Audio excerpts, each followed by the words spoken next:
Vous êtes là et oui, on vous attendait, bien entendu. Vous êtes bien sur le plateau de KNF tous les jours, midi, 18h, 23h sur une seule chaîne, Éclair TV, chaîne 23 de votre satellite. On vous parle un peu de ce qui se passe en Guadeloupe. Et bien sûr, quand il y a des personnalités qui viennent nous rendre visite, bien entendu, on les reçoit comme il faut. Et là, il est venu, il est présent en chair et en os sur le plateau. J'ai l'honneur de recevoir Joey Star Kanoufé.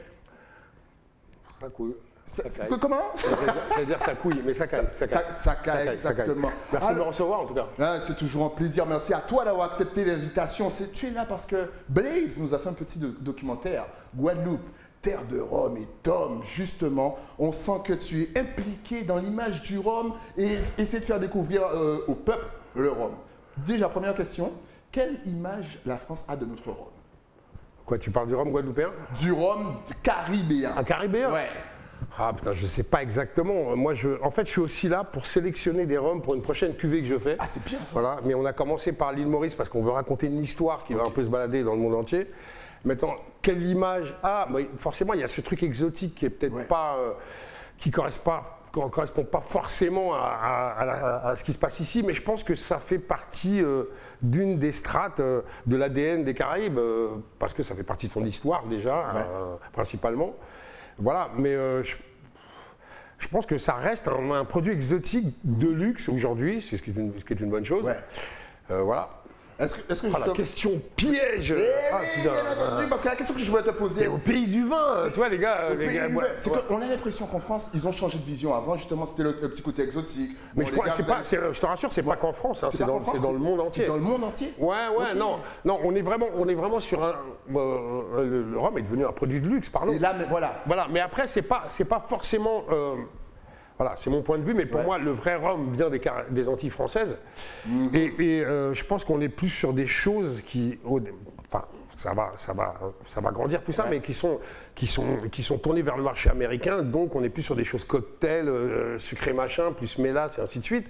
Mais je pense qu'à mon avis, il commence à y avoir des gens qui sortent du lot, quoi.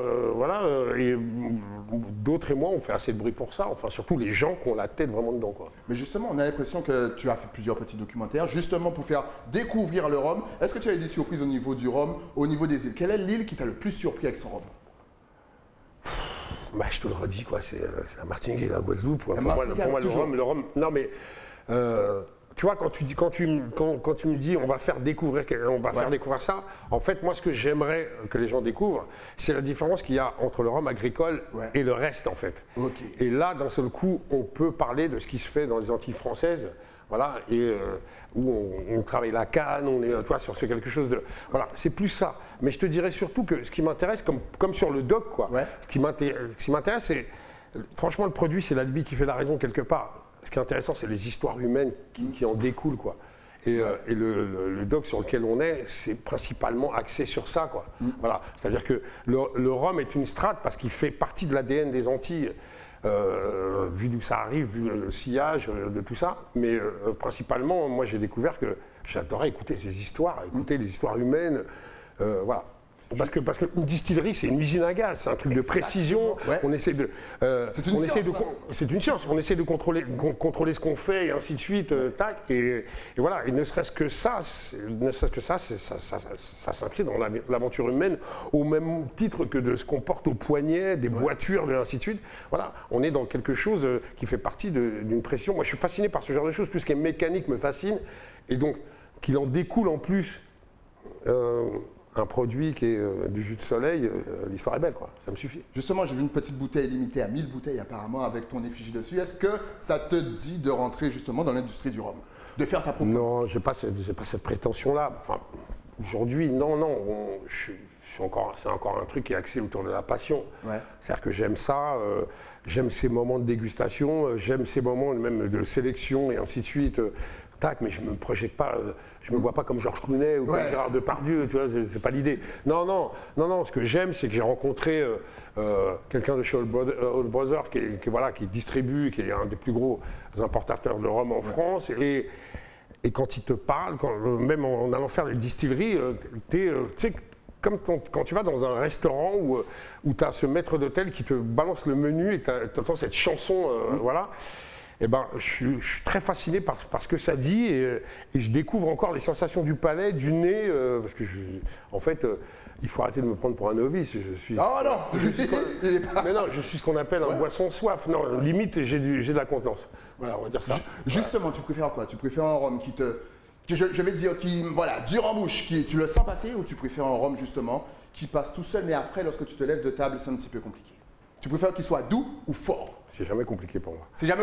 Non, mais je préfère les choses plus. Enfin, peut-être que l'âge aidant, je préfère des choses plus secs, plus vieux, mais toujours avec de la moustache, comme on dit. Enfin, nous, celui qu'on a fait, il est à 53 degrés, par exemple, tu vois. 53 degrés, d'accord. Au départ, on s'est dit qu'il y allait avoir que les geeks, et finalement.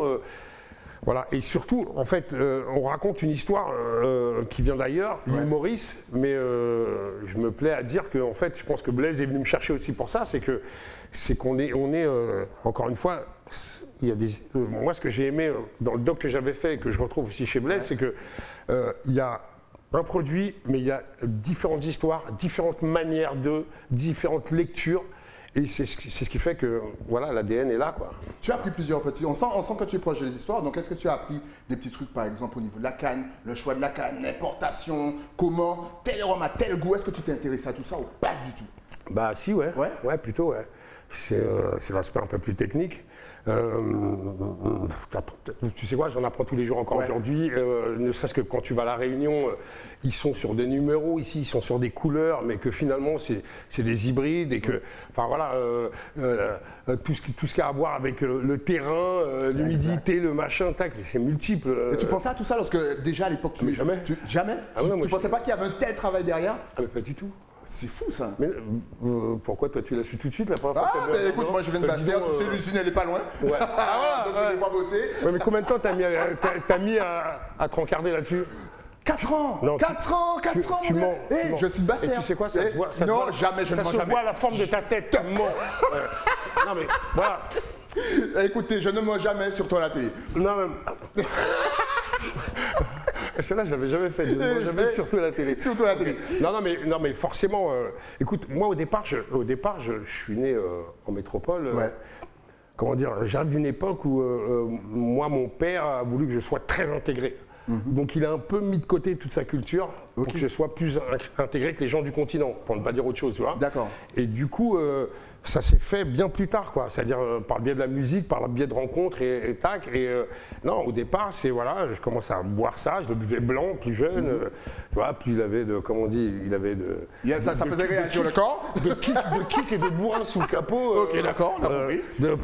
Plus on était dans le raccourci, mieux c'était. Et puis le temps aidant, tu commences à déguster, quoi. Donc forcément, quand la machine marche bien, tu dégustes, donc questionnement et machin et tac et tout, et voilà, quoi. Voilà. Mais donc ça a pris du temps, mais voilà. Mais en tout cas, c'est là. En tout cas, on vous rappelle bien entendu que l'avant-première se déroulera le 18 et le 19, bien sûr au 6. Non, je crois que l'avant-première c'est le 18 et le 19, c'est une projection. C'est la projection. Donc voilà, en tout cas, je vous ai donné les 2 dates. Soyez là les 2 jours importants. Au Memorial Act. Et au Memorial Act, je vous ai envoyé au Cinestar, ça c'est l'habitude, au Memorial Act. Le 18 et le 19, soyez présents. Joey Star sera là, Blaze sera là aussi, d'autres surprises, ne vous inquiétez pas.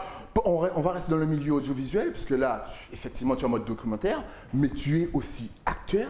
Donc, tu as joué dans énormément de films. Première question, tu t'attendais à une reconversion en tant qu'acteur? Est-ce que tu as préparé cette reconversion? Très honnêtement, cette année, j'ai 2 films à Cannes. Non, je ne m'y attendais pas. Enfin, tout ce qui m'arrive au niveau de l'acting, moi, j'étais très bien devant ma télé ou devant le grand écran quand j'allais au cinéma. Ça m'allait très bien. Non, écoute, j'ai pris un prix Patrick Devers une année, je ne savais même pas ce que c'était. J'ai été nominé 2 fois au César. Non, mais je veux dire, il y avait pas, moi, au départ, quand je me suis inscrit là-dedans, j'avais pas d'enjeu. J'arrive, c'est nouveau, tac, enfin, ça me faisait délirer, quoi. Et puis aujourd'hui, il y a plus d'enjeux. Enfin, tu vois, je me suis inscrit dans le théâtre en plus, mais l'acting, non, j'avais pas prévu. Mais sache une chose, la musique, j'avais pas prévu non plus. Hein. D'accord, voilà. Ok, donc c'est bien quand tu peux rien, alors. Non, mais j'ai envie de dire aux gens, restez vigilants. La vie, de temps en temps, propose des switches. Il faut savoir se dire. Allons-y, tac. Enfin, en même temps, je dis ça. Moi, je suis dans une strate où je peux me permettre de faire des choix. Je suis pas au bord d'une falaise, quoi. Tu vois. Et puis, je pense que quand tu es artiste, savoir sortir de sa zone de confort, ça fait partie du truc, hein, c'est pas prendre des risques, enfin voilà, ça n'aurait pas marché, je serais retourné dans ma strate et puis voilà. Okay.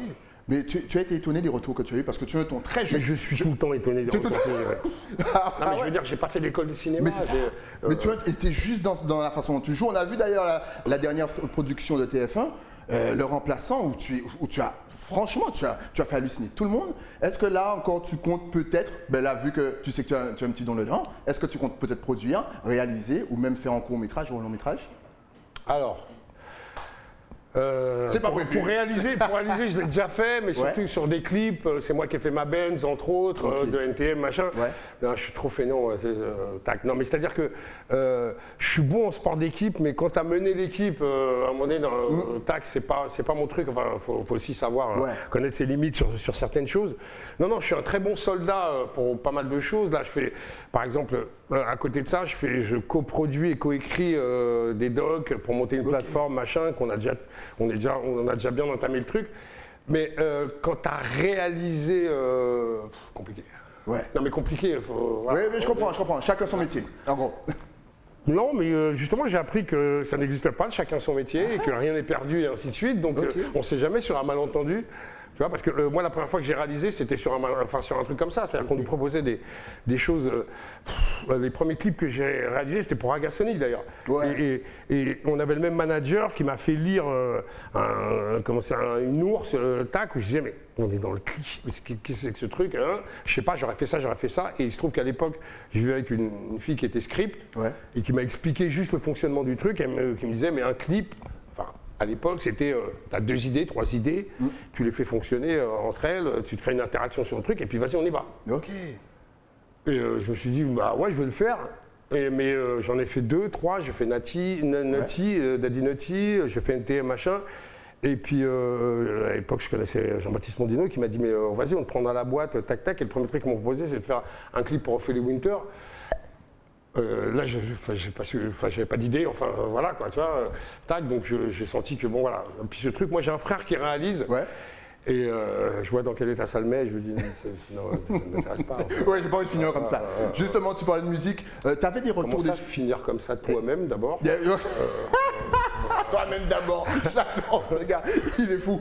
Justement, à l'époque d'NTM, donc dans les années 90, est-ce que tu avais des retours de la Caraïbe? Tu es toujours resté très proche de la Caraïbe, tu nous as toujours big up, et est-ce que tu avais quand même des retours disant que franchement, la Guadeloupe et la Martinique, on te suivait, mais de fou?